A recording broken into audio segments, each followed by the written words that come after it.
बिस्मिल्लाहिर्रहमानिर्रहीम। अस्सलामु अलैकुम। My dear students, first of all, I would like to introduce myself. Abid Jan, MPhil Chemistry, working as a lecturer in chemistry in the Peace Group of schools and colleges since 2010. Students, आज पीर का दिन 22 जून 2020 second year chemistry का first lecture है।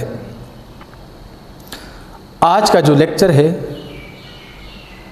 इसका मतलब ये है कि आप लोग अपने बुक्स खोल लें और इस टॉपिक को रीड करने के जोगा हो जाएं। My dear students, today we will discuss some topic from chapter number 15, that is organic compound from our second year chemistry book. First of all, we will discuss history of compounds. Compounds is a substance which is made up of chemical combination of two or more than two elements or molecule in a fixed ratio. Now we have two types of compound. One is organic while another is inorganic. History जो compound की है, जो organic chemistry की है, जो organic compound की है, वो कुछ इस तरह है कि पहले इसकी डिवीजन की गई थी, फिर कुछ लोग थे जिनको वाइटलिस्ट कहते थे, उनका आइडिया वाइटलिज्म इंट्रोड्यूस हुआ। तो पहले हम इस डिवीजन को डिस्कस करते हैं। Word organic basically Greek word है जो कि लिया गया है ऑर्गोनिकस से। Organicus mean organ. Organ is related to organism. Organ is related to living things. That's why organic compound are those compound which are obtained from organism or living thing. It was the early concept of the scientist. Means that carbon based compound are known as organic compound that are extracted from organism or from living thing.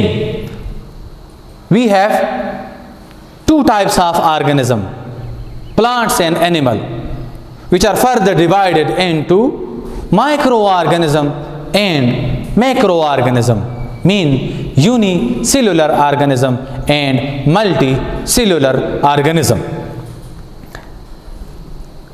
जिस तरह के word organic की flourishment हुई, organic compound को decide किया गया, meaning of organic दी गई, तो इसका मतलब क्या हुआ कि इनऑर्गेनिक इसका क्या होगा, इसका ऑपोजिट। अगर ऑर्गेनिक हम कहते हैं उस सब्सटेंस को जो लिविंग थिंग से हासिल हो, उस सब्सटेंस को जो ऑर्गेनिज्म से हासिल हो, उस सब्सटेंस को जो प्लांट और एनिमल से हासिल हो, तो इनऑर्गेनिक हम कहेंगे उस सब्सटेंस को जो नॉन लिविंग थिंग से हासिल हो, जो नॉन ऑर्गेनिज्म से हासिल हो, जो लाइफलेस सब्सटेंसेस से हासिल हो या मिनरल से हासिल हो।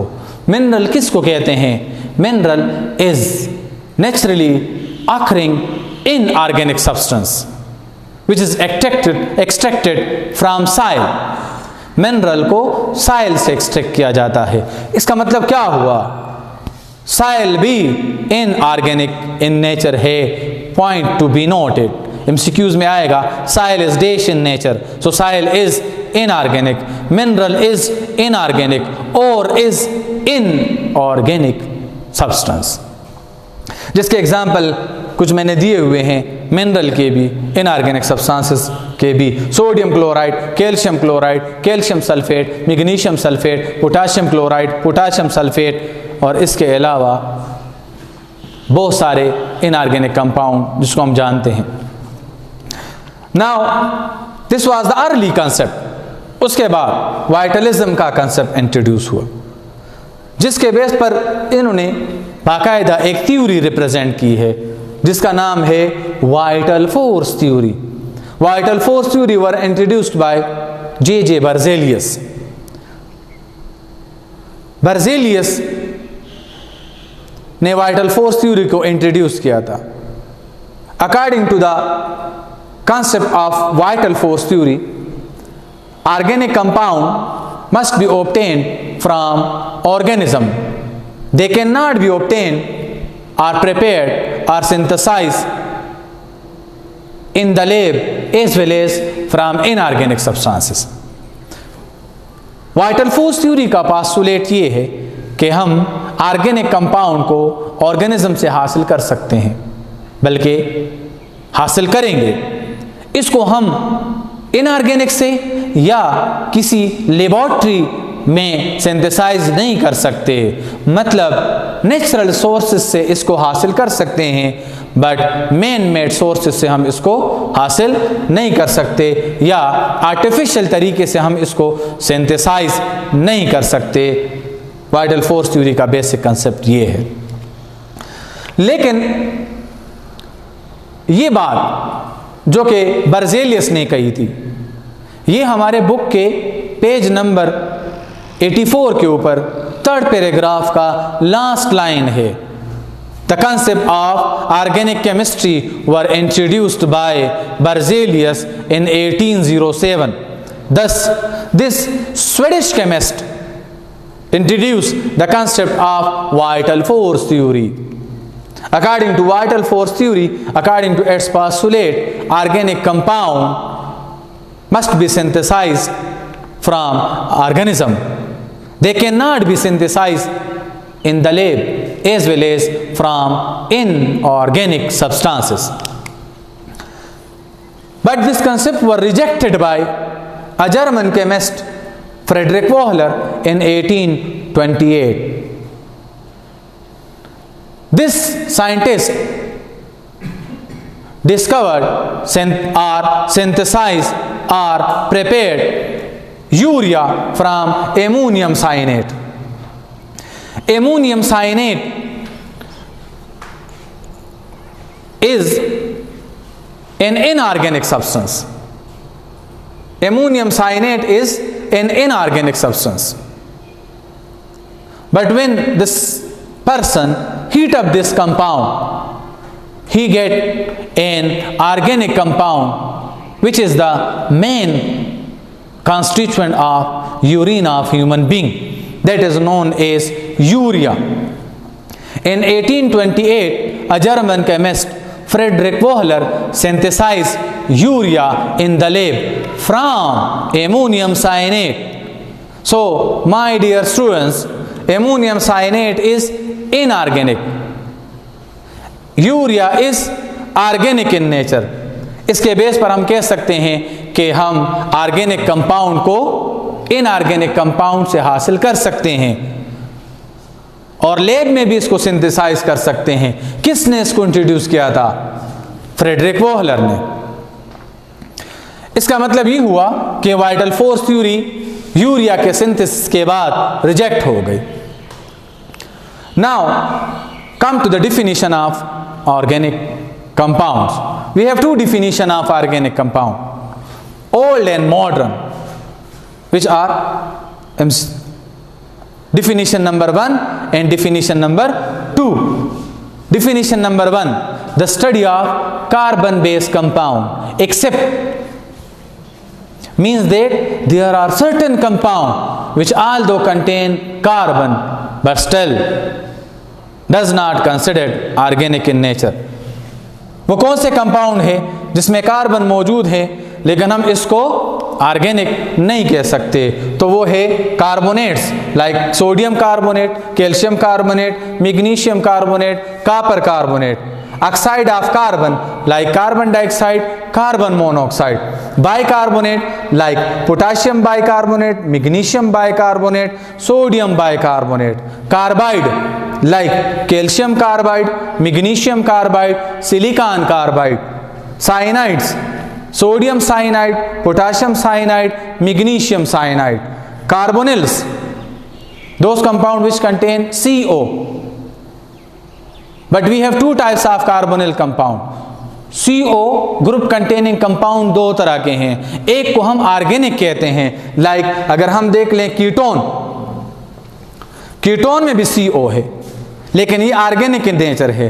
वो तमाम कंपाउंड जिसमें मेटल मौजूद हो और उसके साथ CO ग्रुप हो, मेटल के साथ CO ग्रुप हो, तो उसको हम कहते हैं मेटल कार्बोनिल, और ये क्या है, इनऑर्गेनिक इन नेचर। इसके अलावा एलोट्रोप्स ऑफ कार्बन जो कि डायमंड, ग्रेफाइट आप लोग को पता है, तो डायमंड और ग्रेफाइट भी ऑर्गेनिक नहीं है, ये इनऑर्गेनिक इन नेचर है, और ये कंपाउंड भी नहीं है। ये क्या है, डायमंड और ग्रेफाइट कंपाउंड नहीं है बल्कि ये एलिमेंट है। इसके अलावा कार्बन बेस्ड एलाई भी इनऑर्गेनिक इन नेचर है। कार्बन बेस्ड एलाई में स्टील किस चीज की एलाई है, स्टील एलाई है, steel is an ally of iron, तो उसमें आयरन के साथ हम कार्बन डालते हैं। सो स्टील भी इनऑर्गेनिक इन नेचर है, उसमें कार्बन मौजूद है लेकिन वो इनऑर्गेनिक इन नेचर है। नाउ आज के इस टॉपिक से हमारे 3 शॉर्ट क्वेश्चंस कवर हो सकते हैं, जो कि हमारे बुक के पेज नंबर 105 पर शॉर्ट क्वेश्चन नंबर 1, 3 एंड 5 है। बुक का पेज नंबर 105 को लें। शॉर्ट क्वेश्चन नंबर 1 है, what do you know about organic chemistry and organic compound? So this is organic chemistry while these are organic compounds. Second one is third number question है, book page number 105 के ऊपर। Third one short question, write the significance of Friedrich Wohler work in the development of organic chemistry. So the rejection of vital force theory was the work of Friedrich Wohler, with the help of which he developed the concept of organic chemistry, or organic chemistry were developed by this person. तो ये चीज़ें लिखने से वो short question हमारा clear हो जाएगा। And the fifth one short question is, what are those compound which although contain carbon but does not considered as organic? वो कौन से कंपाउंड है जिसमें कार्बन मौजूद है लेकिन ऑर्गेनिक नहीं है? तो ये शॉर्ट क्वेश्चन हम यहां से लिख सकते हैं। अब इसी टॉपिक से ईटा में जो एमसीक्यूज आए हैं वो देख लें। ये वाला फर्स्ट एमसीक्यूज जो मैंने लिखा है ये हमारे मेडिकल के स्टूडेंट्स के पेपर में आया था 2009 में। एमसीक्यूज नंबर 132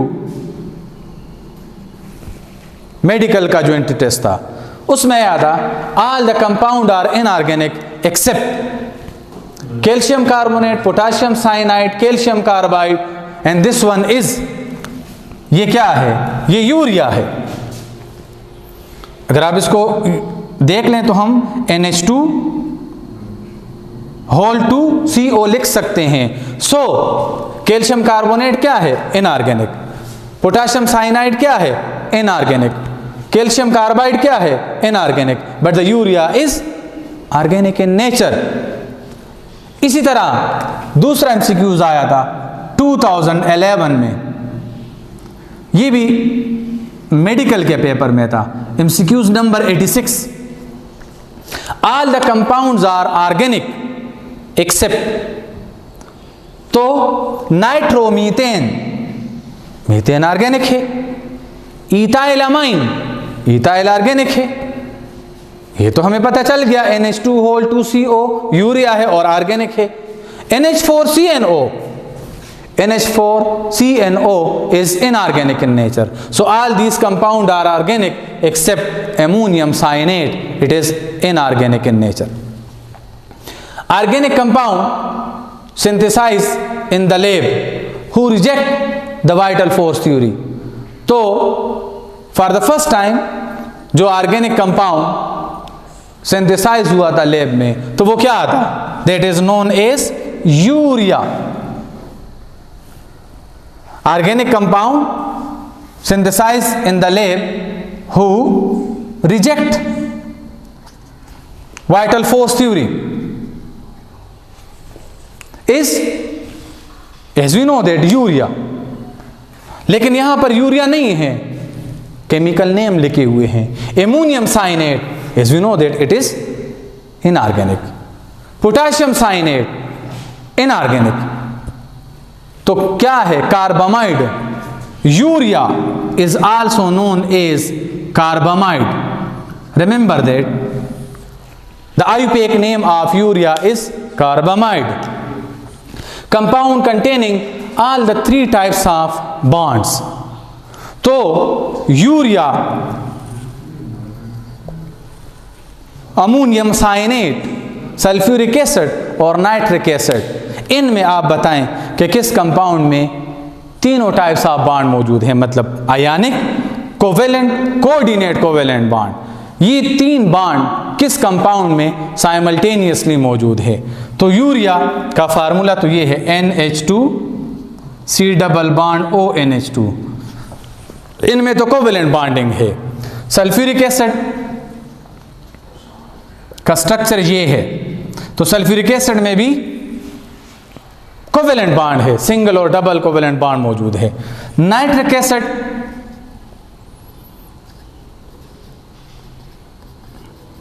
का स्ट्रक्चर ये है, नाइट्रिक एसिड में भी कोवेलेंट बॉन्ड है। एमोनियम साइनेट, एमोनियम साइनेट को अगर आप देख लें तो एमोनियम साइनेट में एक नाइट्रोजन और 3 हाइड्रोजन के बीच कौन सा बॉन्ड है? कोवेलेंट बॉन्ड है। लेकिन एक हाइड्रोजन और नाइट्रोजन के बीच में कोऑर्डिनेट कोवेलेंट बॉन्ड है। CNO के ऊपर नेगेटिव चार्ज है। इस तरह एमोनियम और साइनेट आयन के बीच में आयनिक बॉन्ड है। So the single compound which contain all the 3 types of bond is ammonium cyanate। My dear students, इसके साथ साथ आप अपने बुक में करेक्शन कर लें। Book page number 84, paragraph number 3, उसका लास्ट लाइन अंडरलाइन कर लें, जिनमें एक पॉइंट है that the concept of organic chemistry were given by Berzelius in 1807। ये MCQs में आएगा, आ सकता है ये पॉइंट। इस तरह इसी पेज का लास्ट वन रिएक्शन लिखा है, इस तरह लिखा है NH4CNO और लिखा है NH4C डबल बॉन्ड ONH2। तो इस NH4 को कर दें NH2, क्या होगा? ये हो जाएगा NH2। ये करेक्शन कर ले। इसके साथ I want to tell us about Berzelius। Berzelius is a Swedish chemist। This person is also known as father of Swedish chemistry। This person is best known for the determination of atomic weight of elements। My dear students, आज का आप लोगों के इस topic में से जो assignment या होमवर्क है वो है short question number 1, short question number 3 and short question number 5। इस टॉपिक को पहले तारोले रीड कर लें और फिर ये शॉर्ट क्वेश्चन आप लिख लें। अपना ख्याल रखिएगा। Thank you. अल्लाह हाफ़िज़।